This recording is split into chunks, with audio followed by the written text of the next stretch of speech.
Well, folks, this is your 2024 May-June paper 1-4 and the question number is 27. It is concerned with the chapter superposition of waves.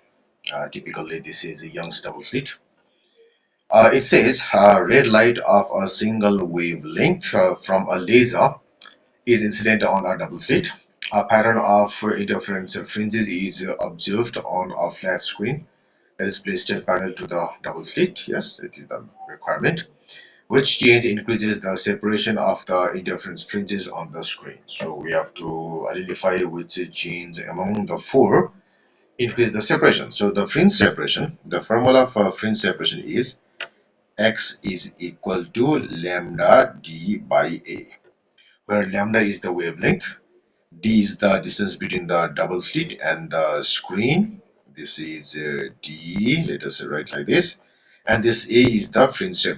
This is the separation of this thing between the slits. Separation. This is a, actually small a here.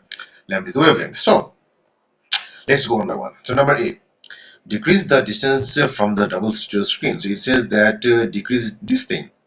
So if we decrease this thing, then x will decrease, but it says increases. So this choice is not correct. Number B, decrease the separation of the slits. So this means that this has to be decreased. That is a decrease of A. So if A decreases, this x will increase. So this seems to be the correct answer. Because we have to increase the separation.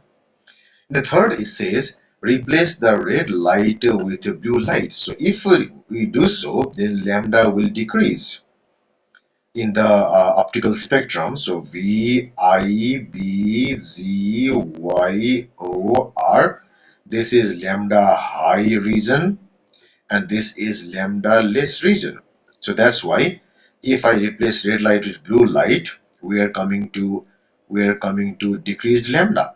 So when lambda is less, this x will decrease. So again, wrong choice. Next is red light with green light. It's again the same case. So green is also here. We are coming towards decrease of lambda, which decrease of lambda, yes, which decreases the value of this x. So again, this is the wrong choice. So the only correct choice is choice number B.